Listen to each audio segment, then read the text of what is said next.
Ist es so, dass man eben nicht nur mit seinem Steuerberater und selbst und mit dem Rechtsanwalt vielleicht den Unternehmensverkauf angehen kann?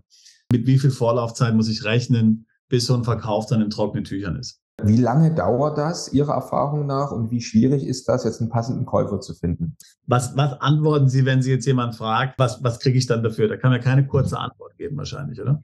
Bis jetzt würde ich sagen, alles sehr interessant, aber für mich interessiert es mal, wie geht denn das jetzt genau praktisch vor? Perspektive Ausland. Der Podcast für Unternehmer und Freiberufler, die es ins Ausland zieht.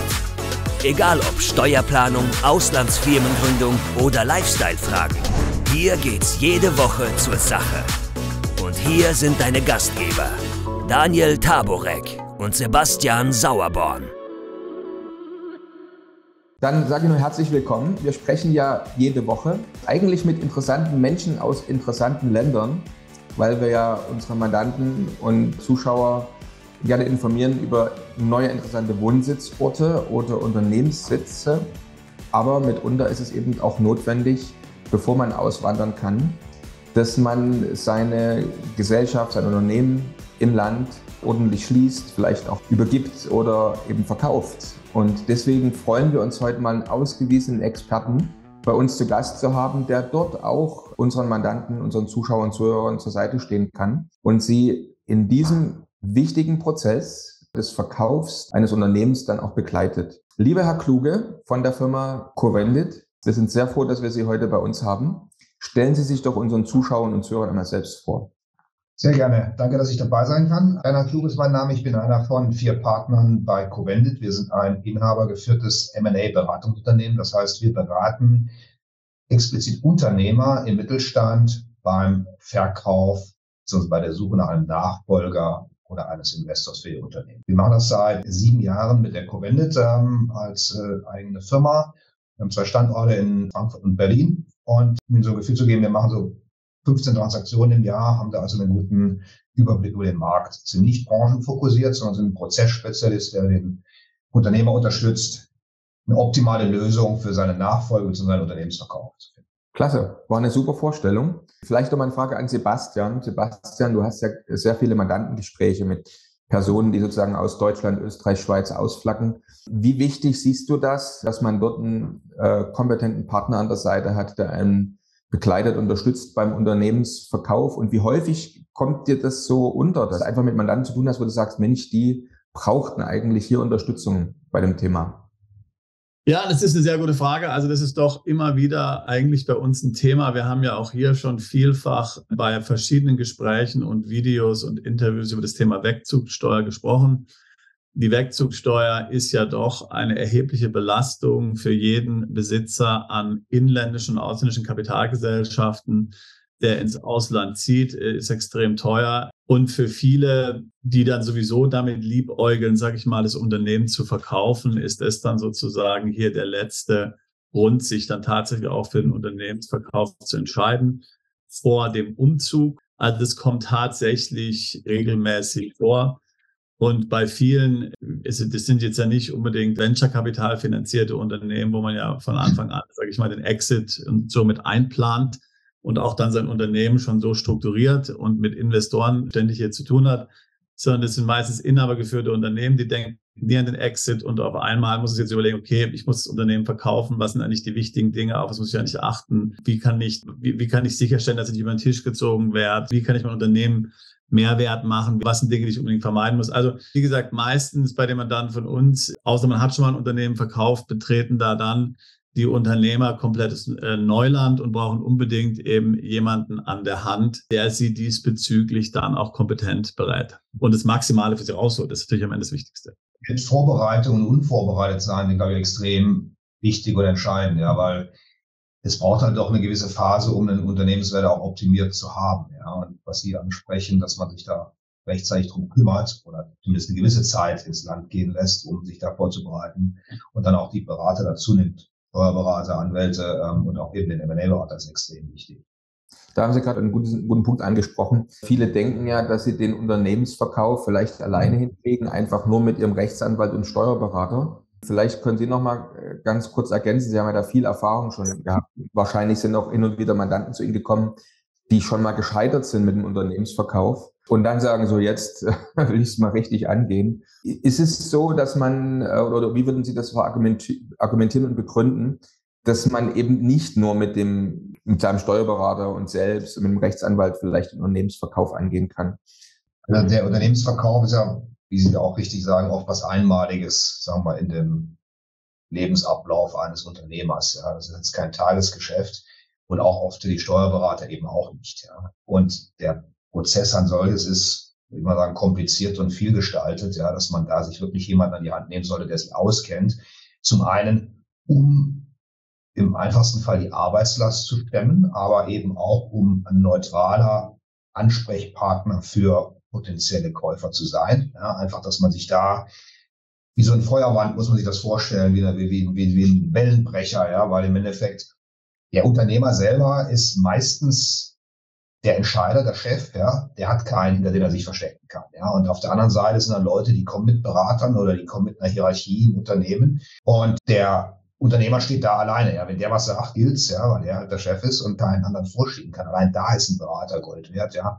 Und es gibt eben gewisse, ich sag mal, Marktusancen, ja, die man einfach kennen muss, wie man solche Prozesse gestaltet, ja. Und das bringt eben ein M&A-Berater rein. Dazu kommt, wir sind in der Lage, Interessenten überhaupt das aufzutun, ja, weil sie können ja nicht einfach hingehen und sagen, ich verkaufe mein Unternehmen, ja, dann weiß es die Konkurrenz, es wissen ihre Mitarbeiter, es wissen ihre Kunden, ja, ihre Lieferanten, was nicht unbedingt gewollt ist. Ja, man will das ja erstmal vorbereiten und, sagen wir mal, zu einem guten Ende bringen, bevor das irgendwie publik wird, ja, und dann am Ende noch Werte vernichtet. Ja. Wir hatten traurige Fälle, wo dann ein Unternehmer kommt und dann geht der führende Mitarbeiter, ja, und nimmt irgendwie Aufträge und dann ist das Unternehmen erledigt, ja, wenn das jetzt nicht besonders groß ist oder besonders breit aufgestellt. Ja. Deswegen ist schon wichtig, dass man das sehr, sehr professionell angeht, um den Prozess sauber zu machen, aber auch um den Wert zu maximieren, den man da rausholen kann. Der Wert ist ja nicht nur das Geld, was fließt am Ende des Tages, und da kommt dann auch einmal der Anwalt wieder mit ins Spiel, aber der Vertrag sieht halt oft andere Themen vor, ja, wie Haftungsthemen, manchmal gibt es Variable, Kaufpreiszahlung und so weiter. Und gerade wenn man jetzt hier auch die Zelte abbrechen möchte man solche Themen ja auch minimieren, ja, und vielleicht eher ein bisschen Kaufpreis gegenüber wenig Haftung und sowas. Deswegen ist auch wichtig, die Kriterien zu definieren. Ja, also auch das Thema, ich verkaufe das Unternehmen und bin weg, das ist auch nicht gerade werterhöhend, ja, sondern meistens sollte man sich eine gewisse Übergangszeit erlauben, ja, und das muss man dann dementsprechend auch einplanen und in das ganze Konzept der Lebensplanung mit einfließen lassen. Sonst eckt man irgendwo an und lässt Geld auf der Straße liegen. Ja. Sie hatten vorhin schon einen sehr wichtigen Punkt angesprochen, das ist die Vorbereitungszeit und die ist ja auch gerade für unsere Mandanten relevant, die jetzt ins Ausland umziehen wollen. Oftmals sagt man ja, okay, ich möchte ins Ausland umziehen in ein paar Monaten, davor muss ich das Unternehmen verkaufen, damit ich dann hier letztlich die Wegzugsteuer zum Beispiel nicht bezahlen muss in Deutschland, meine Dinge dann abgeschlossen und geregelt habe. Aber jetzt haben Sie vorhin gesagt, es braucht eine gewisse Vorbereitungszeit. Ich hatte da mit einem englischen M&A-Berater gesprochen und er nannte diese Zeit Dressing the Bride, ja, also die Braut hübsch machen, ja, für den Verkauf, ja. Was würden Sie denn so aus Erfahrung rechnen, wenn ich mich jetzt entscheide heute, okay, ich möchte das Unternehmen gerne verkaufen und ich bin jetzt sicherlich ich habe jetzt ein ordentlich geführtes Unternehmen, aber bin jetzt nicht wirklich bewandert in diesen Themen Unternehmensverkauf. Typischerweise, mit wie viel Vorlaufzeit muss ich rechnen, bis so ein Verkauf dann in trockenen Tüchern ist. Übrigens, wenn ihr keins unserer interessanten Videos mehr verpassen wollt, dann klickt doch jetzt gleich auf den Abonnieren-Button und auf die Glocke. Auch über Kommentare, Fragen oder einen Daumen hoch freuen wir uns sehr. Also ich sag mal, der Prozess alleine, wenn wir ins Spiel kommen im Endeffekt, ja, wir sagen, das sind 9 bis 12 Monate. Ja, das kann auch länger sein, das kann auch schneller gehen, aber die Hauptfrage ist, wie ist das Unternehmen davor aufgestellt? Ja, also was sind so Werthebel? Ja, es gibt viele, gerade im Mittelstandsunternehmer, wo viel Privates und Geschäftliches dann im Unternehmen vermischt ist. Ja, am schlimmsten mit irgendwelchen Immobilien und so weiter, die Betriebsvermögen sind, aber da sind Sie von der Anwaltsseite ja auch eher die Experten oder die Steuerberater. Ja. Wenn man solche Vermischungen hat, dann gibt es ja manchmal lange Fristen, bis man das überhaupt wieder auseinanderziehen kann, ja, ohne in irgendwelche negativen Steuerimplikationen oder anderweitig reinzulaufen. Wenn man natürlich Werthebel stellen möchte, die das Unternehmen auch operativ oder strategisch voranbringen, dauert das natürlich auch länger. Ja, aber ich sage mal einfach, für den Die Entscheidung ist gefallen, ja. Man muss relativ zügig raus, ja. Dann ist der Prozess selber diese 9 bis 12 Monate. Jetzt ist ja wahrscheinlich, da wollte ich Sie ohnehin noch mitfragen, eigentlich die Phasen des Verkaufs. Für viele ist ja das Schwierigste, einen passenden Käufer zu finden. Würden Sie das auch so sehen und wie sollte ein Unternehmer das vielleicht angehen, beziehungsweise welche Hilfestellung bietet denn jetzt die Covendit dort in dem Punkt? Also wenn jetzt jemand zum Beispiel kommt, ein Mandant sagt, ich möchte mein Unternehmen verkaufen, wie der Sebastian gerade gesagt hat, also dann will ein paar Monaten oder ein Jahr vielleicht auswandern. Wie lange dauert das Ihrer Erfahrung nach und wie schwierig ist das, jetzt einen passenden Käufer zu finden? Und welche Unterstützung bieten Sie? Typischerweise teilt man diesen Transaktionsprozess in 4 Phasen. Ja, man hat eine Vorbereitungsphase, man hat eine Vermarktungsphase, dann hat man eine Phase, wo Angebote und Unternehmensprüfung gemacht wird und dann Verhandlungen abschließen. Die Vorbereitungsphase hängt wieder sehr davon ab, wie ist das Unternehmen aufgestellt. Da gibt's die Daten, gibt's Dokumentation und solche Themen. Und wie viel Zeit hat der Unternehmer auch? Ja, das ist immer der größte Engpass, weil viele Unternehmer, mit denen wir zusammenarbeiten, das ist der einzelne Inhaber, ja, der hat dann vielleicht einen Betriebsleiter aber der hat keinen, der ihm wirklich dann bei solchen strategischen Themen zur Hand gehen kann, weil er den Betriebsleiter gerade gar nicht einweihen möchte, ja, oder auch nicht sollte. Dann gibt's noch den Steuerberater dabei. Ich sage, aktuell haben wir ein Projekt, da haben wir vor dem Sommer quasi den Vertrag geschlossen, dass wir zusammenarbeiten, haben gesagt, wir fangen dann im September an, weil der Sommer viel Arbeit ist anscheinend in der Firma, ja. Ja, dann haben wir jetzt seit September, weil der Unternehmer halt einen Tag die Woche nur hat, um auch Unterlagen zu suchen und bereitzustellen. Dann sind wir jetzt noch in der Vorbereitung. Das muss nicht so sein, aber das kann so dauern. Ja, aber die Marktansprache selber, wir machen das eigentlich, das ist ein bisschen anders, als man das aus den M&A-Transaktionen jetzt mit Großkonzernen kennt, über 3 Säulen. Ja, wir haben zum einen eine eigene Datenbank, in der Interessenten registriert sind. Ja, das sind Teleinvestoren, Privatinvestoren, die sich bei uns schon mal Unternehmen angeschaut haben, ja, und die wir daraus direkt ansprechen können. Dann können wir diese Datenbank auch filtern nach Interessenten, die sich bestimmte Branchen schon mal angeschaut haben, andere Projekte, die wir dort gemacht haben. Das ist quasi so der proprietäre Teil. Dann gibt es, Plattformen im Internet, wie die DOB vom Handelsblatt, ja, wo Unternehmen verkauft werden und angeboten werden, anonym. Das ist immer ganz wichtig, dass man das anonym macht. Und da hilft dann auch wieder, wenn man den Berater hat, der das vorbereitet. Da gibt's auch andere solche Matching-Plattformen, die wir nutzen. Und dann ist die dritte Säule ist halt Recherche von Konkurrenten, Lieferanten, je nach Branche, wer da in Frage kommt. Und ist es leicht oder schwer, jemanden zu finden? Ich sag mal, wenn das Unternehmen attraktiv ist, ist es leicht, die Preiserwartungen in Ordnung sind. Aber es kann auch schwierig werden, ja, weil nicht jede Branche läuft super, ja, und nicht jedes Unternehmen ist perfekt aufgestellt.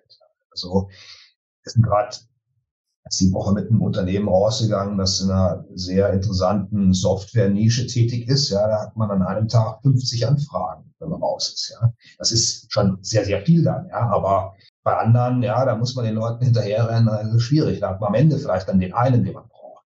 Ja, also es ist sehr, sehr branchenabhängig und sehr, sehr, wie ist das Unternehmen aufgestellt, wie eigentümerabhängig ist. Das ist einer dieser Werthebel, der auch eher länger dauert abzuschaffen, weil man kann einen guten Job haben und viel Geld verdienen oder man hat ein Unternehmen, wo andere Leute eigentlich die Arbeit machen. Und wenn wir mich selber anschauen, ein Beratungsunternehmen, wenn ich oder meine Partner gehen, ja, dann ist da wahrscheinlich keine Firma mehr, ja, die verkaufbar ist, ja, selber. Aber wenn Sie halt ein Unternehmen haben mit Betriebsleitung und so weiter, dann ist da schon noch was da, ja.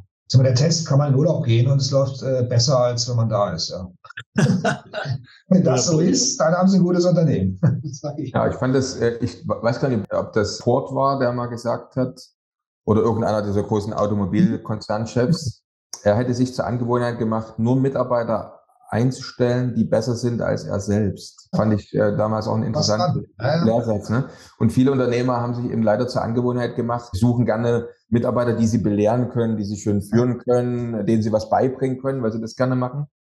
Und der sagte damals, nee, du musst ja Mitarbeiter suchen, die besser sind als du selbst. Und dann würde das ja passieren, was Sie gerade gesagt haben. Wenn man diesem Leitsatz folgt, dann ist das Unternehmen am Ende auch gut verkaufbar wahrscheinlich. Ne? Ja.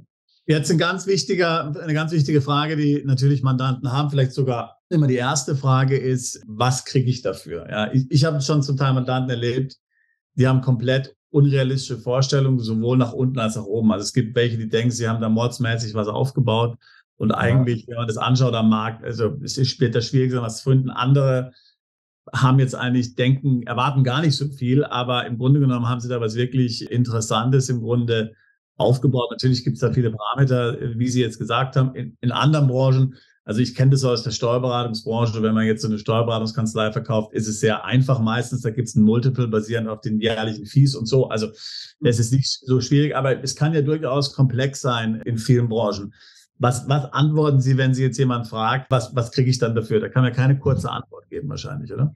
Kann man eigentlich nicht, aber auf der anderen Seite, also wenn jemand kommt, jetzt hätte ich sagen, vor der Zinswende, als das Geld auch billig war, hätte ich gesagt, man fängt einfach mal mit 5-mal operativen Ergebnis an. Einfach mal damit man mal irgendwas sagt. Ja, und eine Zahl hat, die nicht völlig verkehrt ist. Ja. Dann hängt es natürlich davon ab, ja, klar, immer größer, wenn es kleiner ist, ist das Risiko höher von so einem Unternehmen, weil die Abhängigkeiten höher sind. Ja, dann ist es eher vielleicht 4-mal. Wenn das jetzt ganz toll, lange Aufträge, dann ist man auch eher vielleicht sogar Richtung 10 manchmal. Ja, das ist dann schon sehr, sehr individuell. Aber da kann man schon mal anfangen. Und was wir eigentlich immer versuchen, also bevor wir auch mit potenziellen Kunden dann irgendwie in eine engere Bindung gehen, also wir lassen uns von denen eigentlich mal die Daten schicken, ja, also dass man einfach mal die letzten 3 Jahresabschlüsse hat, die aktuelle BWA, ja, und einfach mal sieht und mal bewertet, ja, damit man sieht, spricht man überhaupt über dasselbe, so grob, ja. Und am Ende ist natürlich immer das wert, was jemand bereit ist zu bezahlen, ja. Und das sieht man jetzt gerade auch sehr extrem, weil wir diese Zinswende ja haben, ja, seit einiger Zeit. Der Immobilienmarkt zeigt das, aber das ist im Unternehmensmarkt ähnlich. Die Werterwartungen sind sehr, sehr unterschiedlich, aus welcher Brille man schaut. Klar, der Verkäufer will immer viel haben, der Käufer will wenig bezahlen. Das ist jetzt immer so, ja. Aber wenn ich jetzt ein Unternehmer bin, hat die Situation auch, diese Woche, man hat sich dann am Ende geeinigt, aber da war zum Beispiel ein großer Immobilienbestand oder bei dem Unternehmen dabei, ja. Und der ist natürlich vom Verkäufer quasi Eigenkapital finanziert, ja. Der muss sich jetzt um keine Bank irgendwelche Gedanken machen, genauso wie sein ganzer Betrieb, weil er das seit 30 Jahren erfolgreich führt. Der Käufer muss zur Bank gehen, ja. Und der Käufer muss jetzt plötzlich 5-6% Zinsen zahlen da drauf, ja, und muss das hinterlegen, bürgen und so weiter. Da sieht die Rechnung natürlich anders aus. Und da gibt's ja nicht richtig und falsch. Das ist einfach eine unterschiedliche Wahrheit, ja. Und das ist jetzt aktuell auch die Kunst, da dann irgendwie einen Kompromiss zu finden, ja, weil der eine will verkaufen, ja, oder muss sogar vielleicht, ja, möchte aber natürlich einen fairen Wert, ja. Der andere will kaufen, ja, oder muss aus strategischen Gründen, aber der muss zur Bank gehen, weil und der muss sich ja irgendwie, das ist nicht einfach, ja. Das ist halt in solchen Wendephasen eine Herausforderung. Das ist ein ganz wichtiger Punkt, ne? War interessant. Gestern hatte ich ein Gespräch mit einem Kollegen in Japan, in dem Fall ein Anwalt, da habe ich erzählt, dass wir heute mit Herrn Kluge von Covendit sprechen. Und er sagte, ja, bei uns auch ganz interessant, die Japaner kaufen momentan unwahrscheinlich gerne Unternehmen in Deutschland. Und da kommt dann noch eine chinesische Bank hinterher, die finanziert das dann. Also, fand ich auch ganz interessant. Daher vielleicht meine Frage mal an Sie, weil der Kollege mir gestern so gesagt hat, also Japaner kaufen momentan sehr, sehr gerne deutsche Unternehmen. Wenn Sie jetzt Käufer suchen oder wenn Sie solche Projekte stemmen, wie häufig verkaufen Sie jetzt in Deutschland und wie häufig kommen dort auch ausländische Käufer eigentlich zum Zug oder wie recherchiert man das dann? Wie gehen Sie da vor? Also ich glaube, man muss da wirklich die Unternehmensgröße anschauen, ja, weil wenn Sie jetzt hier klassischen mittelständischen Betrieb, wie Sie jetzt auch sagen, Ihre Kunden, was weiß ich, 10 bis 20 Millionen Umsatzfirmenwert oder was auch immer wir dann nehmen, ja, das sind, glaube ich, nicht unbedingt Unternehmen, die an den Ausländer gehen. Ja. Also die gehen vielleicht an den Ausländer, wenn der schon hier ist, ja, aber dann kauft das dem seine deutsche Firma und sein deutsches Management. Ja. Aber dass Sie jetzt, also ich habe zurzeit einen Kunden aus dem osteuropäischen Ausland, der hier Firmen kaufen möchte. Ja, in ganz bestimmten Bereichen, Stratege, ja. Das ist so schwierig, weil der keinen hat, der Deutsch spricht. Der spricht natürlich Englisch, ja, aber der deutsche Handwerker spricht halt nicht Englisch. Oder nicht so gerne und schon gar nicht geschäftsgebahren, ja, der macht das im Urlaub vielleicht. Aber das ist schon schwierig, ja. Und ich habe ihm vom Anfang gesagt, ihr braucht einen Deutschen, der hat eine Vertriebsmannschaft hier in Deutschland, ja, aber der hat jetzt keinen M&A-operativen Deutschsprechenden, den er damit reinzieht. Ich sage, du brauchst einen, der Deutsch kann, ja, den du den Handwerkern vorsetzen kannst, ja. Und das ist nicht leicht, so jemanden zu finden. Deswegen ganz ehrlich sagen, wenn jetzt ein Japaner kommt, der noch nie in Deutschland war, weiß nicht. Ja, der kann ja jetzt keinen 30-Mann-Betrieb kaufen.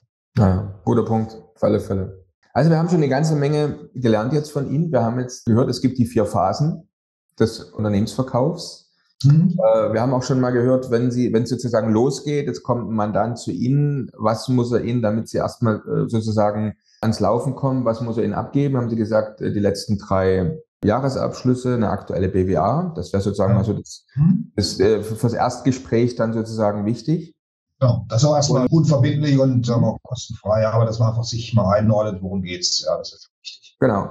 Und dann, ganz wichtiger Fakt, konnten wir ihn auch schon sozusagen entlocken, wie lange es ungefähr dauert. Sie haben gesagt, also 9 bis 12 Monate, vielleicht auch länger, je nachdem, wie gut wahrscheinlich die Vorbereitungsphase läuft und wie interessant das Unternehmen ist, auch mal schneller. Das sind auch schon mal ganz, ganz wichtige Dinge, die wir jetzt hier gemeinsam erarbeitet haben. Jetzt vielleicht hatten wir schon ein bisschen drüber gesprochen, weil das auch ganz, ganz wichtig ist. Der Sebastian hat es am Anfang ja auch erwähnt in seiner Einleitung, den Wert des Unternehmens, mit welchen Faktoren man den nach oben bringen kann, auch nach unten bringen kann. Vielleicht tun wir das nochmal ganz kurz in ein paar Fakten so kurz zusammentragen. Also eine Sache, die Sie ja schon erwähnt hatten, ist ganz, ganz wichtig, dass natürlich die wichtigsten Mitarbeiter zumindest, wenn die den Wert des Unternehmens verkörpern, an Bord bleiben müssen. Aber vielleicht haben wir noch ein paar andere Faktoren, mit denen ich die Wertsteigerung erreichen kann, aber auch aufpassen muss, dass das Unternehmen im Wert dann nach unten rennt vom Verkauf. Und ich will vielleicht die Frage noch ergänzen von Daniel, Herr Kluge. Jetzt schauen Sie sich so Bilanzen an. Was sind denn so absolute Warnzeichen für Sie, wo Sie also sagen, naja, okay, also ich meine, das wird auf keinen Fall funktionieren. Jetzt gerade zur Überschuldung, das ist ja sowieso klar, das weiß jetzt jeder. Aber was sind vielleicht Dinge, wo man sagt, okay, also wenn man so ein Unternehmen vorfindet, dann wird es auf jeden Fall sehr schwierig werden? Also ich glaube, ein ganz wichtiger Punkt, und der zieht sich irgendwo durch, ist, da muss man in Betracht ziehen, es gibt eine massive Informationsasymmetrie. Ja? Der Alte weiß alles, ja, der Verkäufer, der Neue weiß eigentlich nichts. Und wenn man nichts weiß von dem Unternehmen, dann sieht man viele Risiken und bewertet Dinge ganz anders. Ja, das muss man auch mal so ein bisschen im Hinterkopf haben, weil es ist immer so eine Gratwanderung zwischen, was zeige ich nicht. Also im Zweifel ist mehr zeigen und mehr Transparenz eigentlich Wert erhöhen, weil es halt diese Risikoabschläge wegnimmt. Ja. Und das gilt auch für so Sachen wie die ganzen Finanzkennzahlen, ja, dass man das Unternehmenskonstrukt möglichst einfach lässt. Ja. Also wenn man anfängt, da viele Privatgeschichten und irgendwelche komplexen Strukturen drinne zu haben, ist meistens nicht gut. Ja. Sowas wie, es wird mal Pensionen verkauft, also viele Unternehmer haben eine Pension drin. Ja, das ist zum Beispiel so ein absoluter No-Go, das muss man vorher rausklären. Das dauert auch Zeit, ja, kostet auch Geld, ja, das sind so Dinge. Keiner kauft eine Pensionsverpflichtung gegen den Altgesellschafter mit. Ja. Da muss man sich zum Beispiel auch extra drum kümmern. Da gibt es aber auch Experten, die sich das machen und das geht alles. Aber es wird auch nochmal Zeitaufwand und welchen Bewertungsimplikationen. Ja. Auch, ich mal so, keiner zahlt gerne Steuern, ja, aber wenn ich Gewinne mache, kann ich auch Steuern zahlen, ja, bevor ich dann irgendwie Gewinne klein mache und man muss dann nachher, wir adjustieren dann, man macht Normalisierungen und so weiter, ja, aber wenn das zu viel wird, geht das eher nach hinten los, ja, also wenn ich jetzt länger planen kann, dann sollte ich vielleicht auch die letzten 2-3 Jahre mal so das machen, dass es halt gewinnmaximierend ist, weil im Endeffekt, ich sag mal böse, beim Finanzamt spart man halt 30%, aber wenn es in Gewinn ist, kriege ich den Faktor 5 oder wie auch immer mein Unternehmen dann bewertet. Traum. Ja, das ist ein sehr wichtiger Punkt, ja, das stimmt alles, genau, sehr gut, ja, sehr gut. Aber klar kann man halt immer akzeptieren, da war was Besonderes und so weiter, ja, und das Gehalt, wie auch immer, aber alles, was man erklären muss, der Käufer sieht es erstmal andersrum, ja, und die Schwelle ist dann da und es macht einem das Leben schwierig. Ja, und gerade also das sieht man sehr oft, ja, und auch komplizierte Strukturen und sowas, ja, das ist meistens dann schädlich, aber das kriegt man aber nicht schnell weg, ja. Und der beste Wertsteigerungsfaktor ist natürlich, dass ich gute Ergebnisse liefere, ja. Und dass ich auch Dinge umsetze, weil ich meine, auch eine Perspektive raus. Wir sprachen vorhin von Venture Capital oder wie Unternehmen, so Startups, ja, die werden ganz anders bewertet, ja, weil dort bleibt das Management-Team da und verpflichtet sich, einen Geschäftsplan zu liefern. Und die, sagen wir mal bös gesagt, versklaven die sich für 5 Jahre, dass sie dann performen und das umsetzen. Wir haben operativ funktionierende Unternehmen, wo der Unternehmer eigentlich, der macht 6 Monate Übergabe, gerade wenn er ins Ausland gehen will, ja, aber dann ist der weg. Ja, der verkauft keinen Businessplan mehr, der verkauft, was war im Endeffekt. Ja. Das heißt, wenn ich irgendwelche Fantasien habe, am besten realisiere ich die noch, wenn das geht, meine Lebensplanung. Weil wenn ich die nur verspreche, dann muss ja der andere die realisieren, dann wird er mir die auch garantiert nicht voll bezahlen. Ja. Also gut ist, wenn man sich Zeit nimmt, einplant, ja, Dinge umsetzt, sich selber entbehrlich macht als Chef, am besten auch irgendwie jemanden nachzüchtet. Ja, also wir machen es immer gerne so, dass wir sagen, hier, da gibt es 4 Schlüsselmitarbeiter im Unternehmen.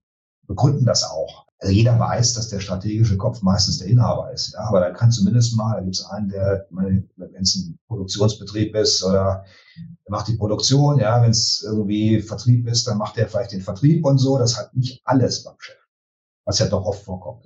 Macht Sinn.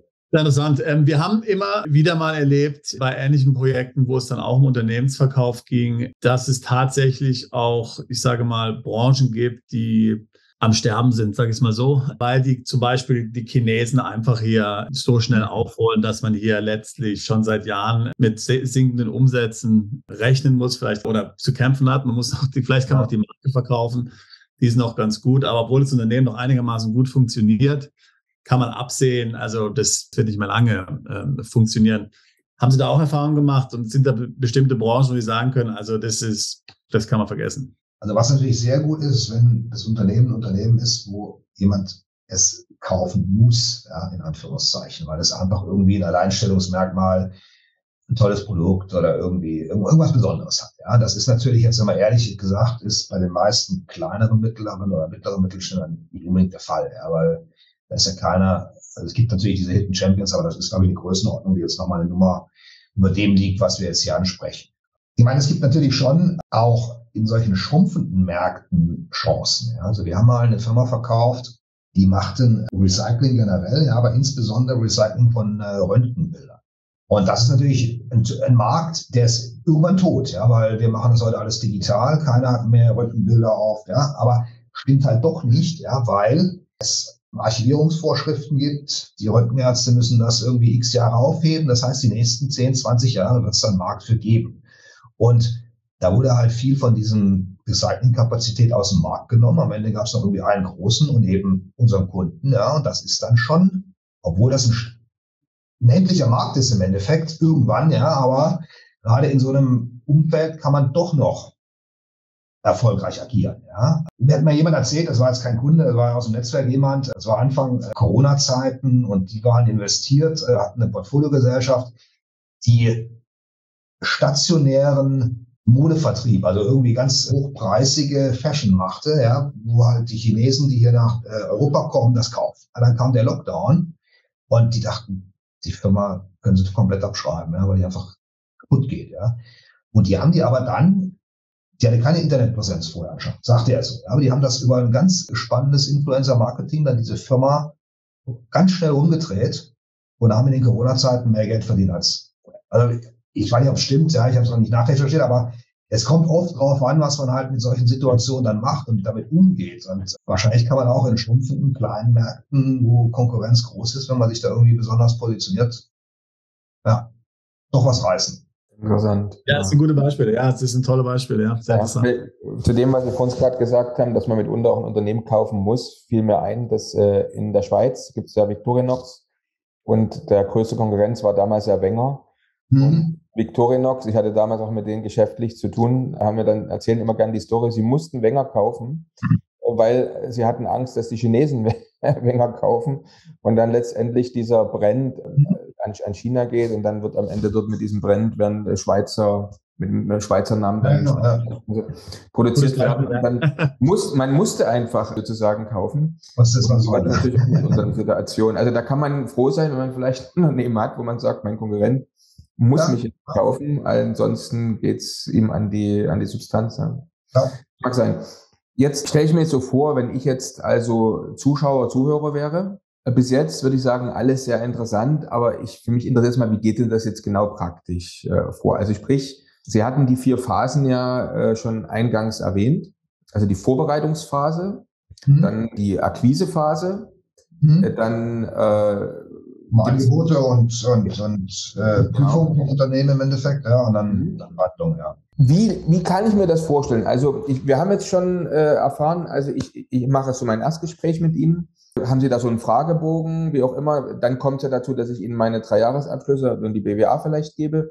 Aber wie geht's jetzt vor sich und was ist das, was Sie jetzt dem Kunden produzieren? Also Sie haben ja vorhin schon gut erwähnt, dass es ganz, ganz wichtig ist, dass das Unternehmen verstehbar ist für den Käufer. Ja. Also ich stelle mir dann jetzt so vor, dass ich werfe Ihnen jetzt meine ganzen Dokumente hin, mache mit ihnen da stundenlang ein paar Gespräche. Das heißt, sie versuchen erstmal mich zu verstehen. Und dann vermute ich mal, aber das werden Sie gleich noch viel besser erzählen können, dass Sie dann so eine Art Schema haben, so ein Template haben, wie auch immer, wie Sie das eben dann darstellen. Das würde mich sehr interessieren. Und dann natürlich auch für die Phase 2, 3 und 4, was da genau passiert. Ja, genau. Also es gibt so ein paar zentrale, ich sag mal, Prozessdokumente, die man hat. Und das ist somit auch, was marktüblich ist im Endeffekt. Also sagen wir mal, wir haben jetzt dieses Erstgespräch, ja, und analysieren die Zahlen und kommen mit einem Wert raus, der auch diesem potenziellen Kunden passt, ja, und dann beauftragt er uns.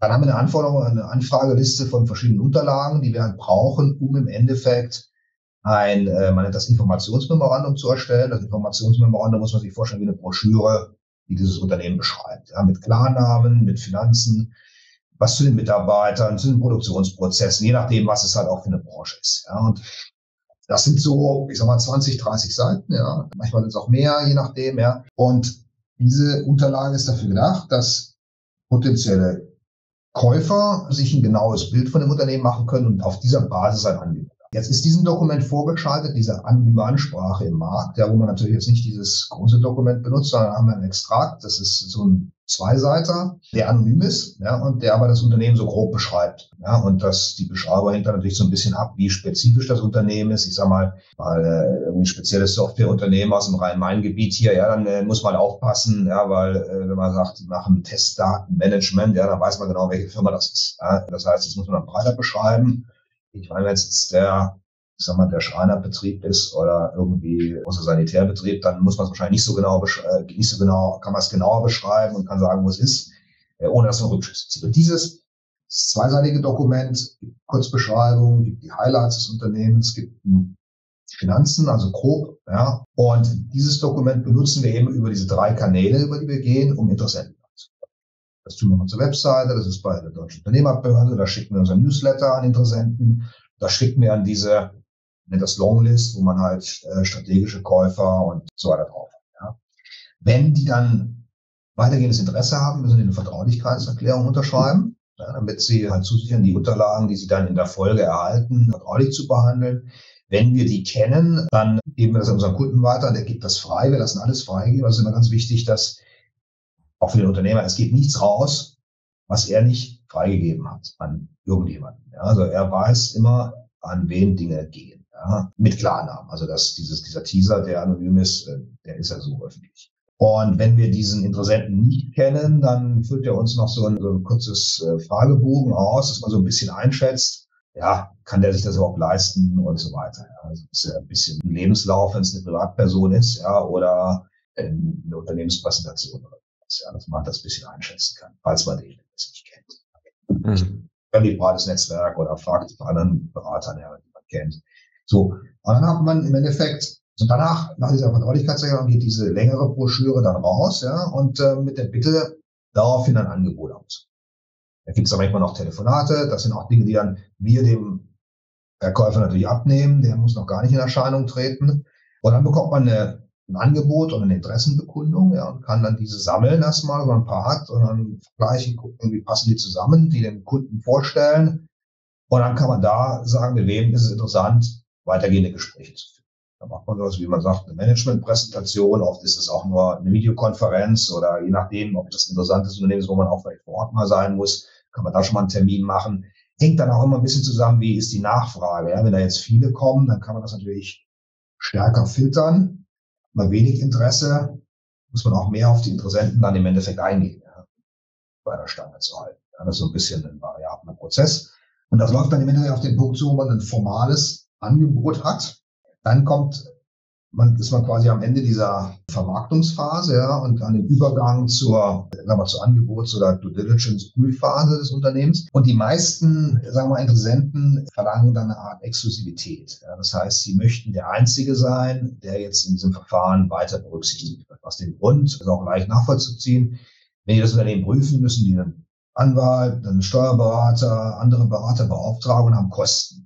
Und entweder, wenn die verkaufende Firma so attraktiv ist, dass man sich das leisten kann, mehrere nebeneinander laufen zu lassen, das gibt's auch manchmal, ist aber jetzt nicht immer der Fall. Ja, oder es gibt ganz dünne Prüfungen, dann geht das so. Oft hat man so eine Exklusivität, dann verpflichtet sich dann halt für eine gewisse Zeit, 6 Wochen, 8 Wochen, manchmal auch länger, exklusiv mit einer Partei zu verhandeln. Die prüfen dann, da richtet man einen Datenraum ein, heißt das. Im Endeffekt sammelt man alle relevanten Daten des Unternehmens virtuell, stellt die in eine geschützte Cloud ein, ja, dass dann der Käufer die prüfen kann und dann daraufhin sein Angebot bestätigt, verändert, ja, je nachdem, wie man das dann sieht.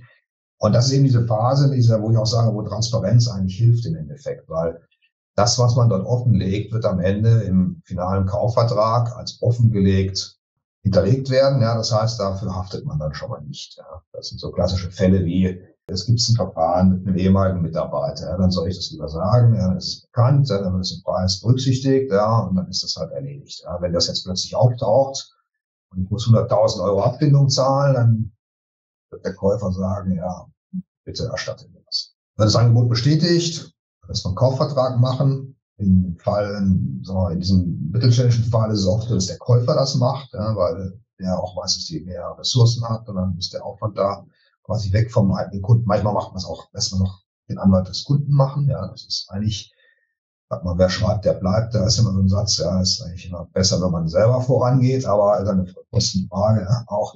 Und wandelt den Vertrag. Und dann geht man meistens zum Notar, wenn es eine Kapitalgesellschaft ist, GmbH, ja, und hat dann ein Signing, manchmal auch direkt den Vollzug. Und so quasi immer noch das Geld fließt, wenn bestimmte Bedingungen zu erfüllen sind, halt dazu stimmen. Aber das ist aber der grobe Ablauf. Der Kunde selber, das ist auch immer uns wichtig, der Verkäufer, das ist ein Team. Wir müssen das als Team sehen. Ja. Wir arbeiten zusammen, wir unterstützen den Verkäufer, aber am Ende verkauft er, weil meistens ist er die zentrale Person und er muss auch dann ab und zu in die Bütt, ja, weil ungesehen kauft keiner das Unternehmen. Ja, und das Unternehmen ist meistens doch sehr getrieben von dem, der Chef ist oder Eigentümer. Mhm. Das ist auch wichtig, dass man sich da entsprechend Zeit nimmt und weiß, dass das jetzt nicht der meint, er geht jetzt 3 Monate nach Südafrika Golf spielen und wenn er zurückkommt, soll die Firma verkauft sein. Das ist halt, so läuft es halt nicht. Dazu vielleicht, Herr Kluge, eine wichtige Frage. Also Sie hatten das vorhin schon leicht angedeutet. Es ist ja meistens nicht so, nehme ich mal an, dass der Kaufpreis jetzt wie bei einem Auto oder bei einem Haus hier auf einmal bezahlt wird, sondern gibt es bestimmte Bedingungen, mehrere Raten. Dann muss auch der Verkäufer noch zur Verfügung stehen als Berater. Ich hatte vor kurzem mal eine Mandantin, die war eine Ärztin, die hat eine Praxis verkauft.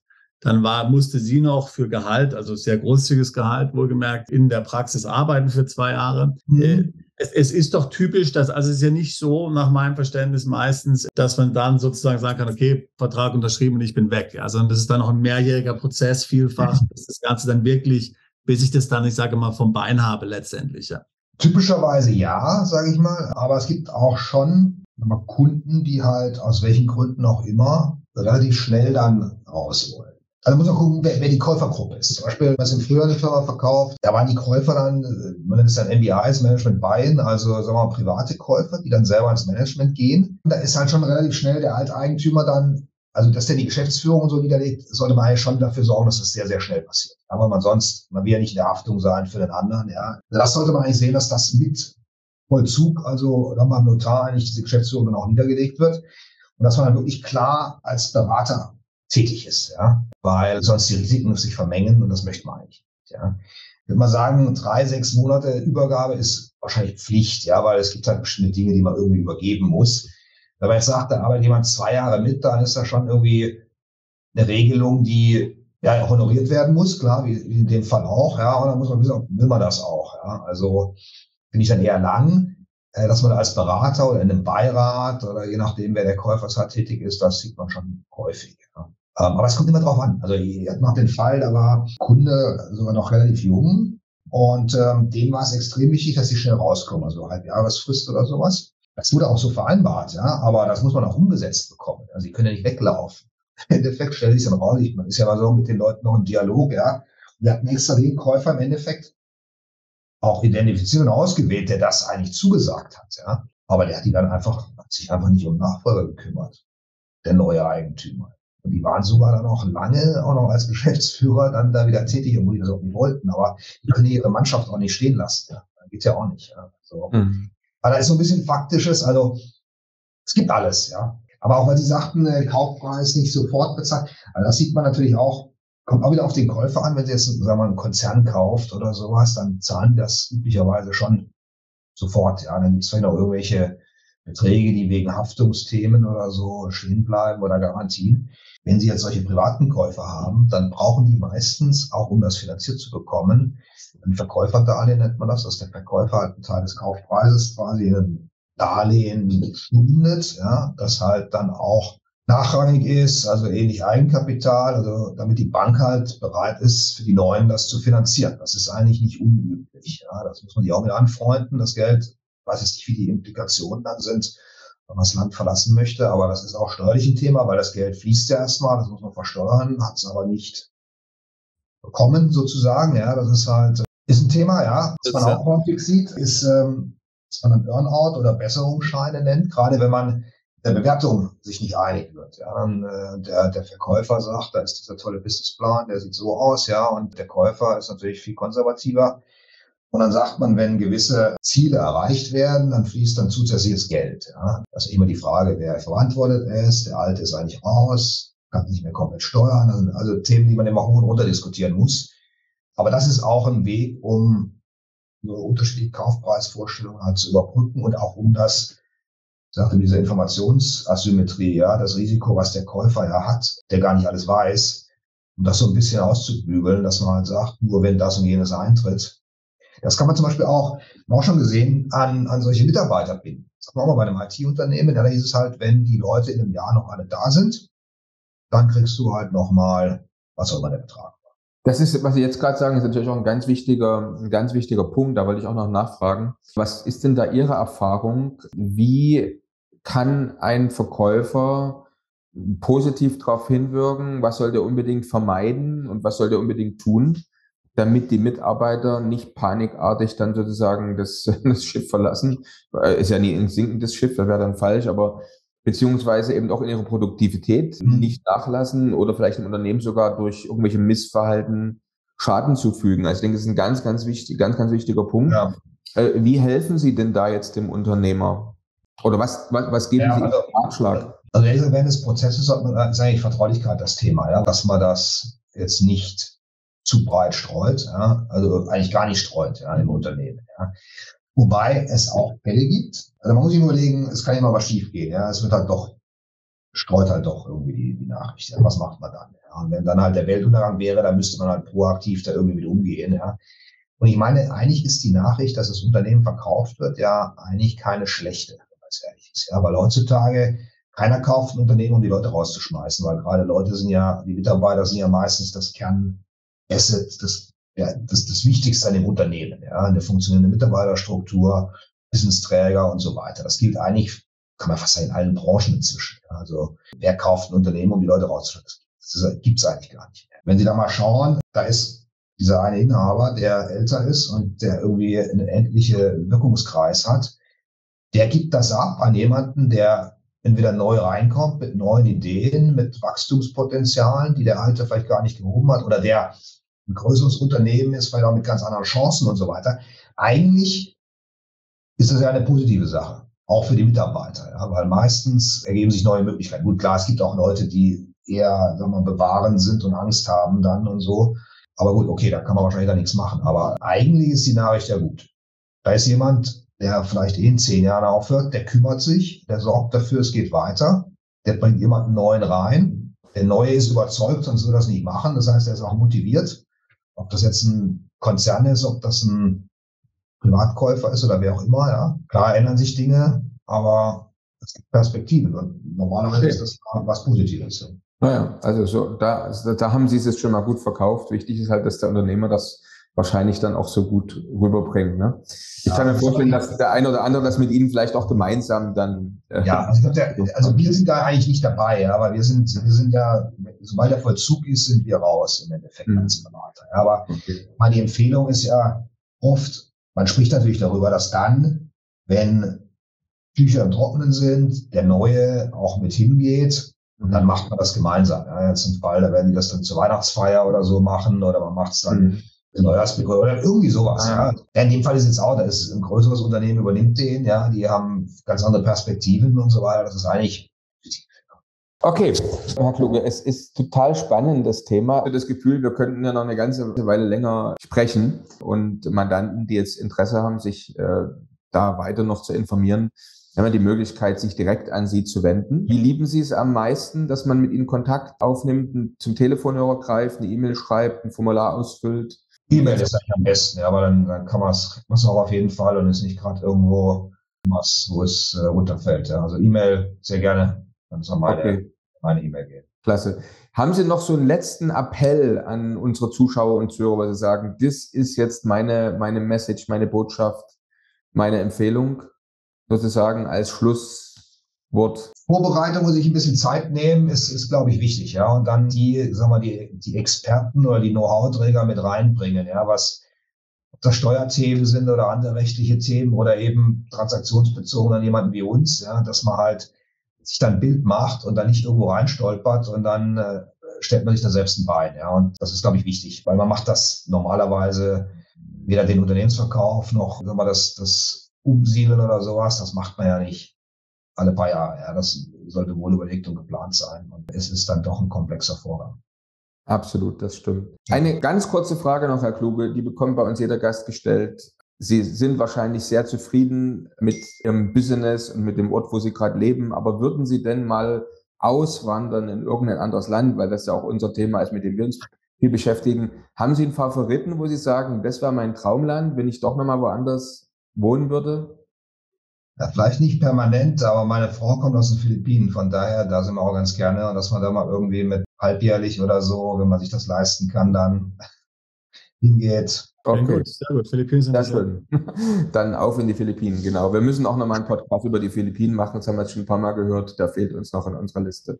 Herr Kluge, vielen herzlichen Dank und bleiben Sie fröhlich. Bis bald. Danke Ihnen. Alles Gute. Dankeschön. Dankeschön. Wieder. Bis zur nächsten Folge von Perspektive Ausland, der Podcast für alle Unternehmer, die es ins Ausland zieht.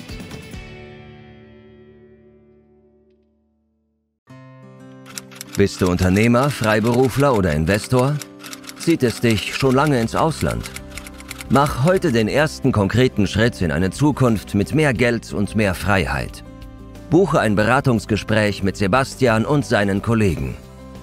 Unsere Kanzlei unterstützt Mandanten wie dich dabei, deine Steuerlast legal zu reduzieren, Vermögen aufzubauen und zu schützen und deine persönliche Freiheit zu maximieren. Profitiere jetzt von unserem Fachwissen und unserem Netzwerk. Gehe zu mandatierung.com und werde Mandant unserer Kanzlei.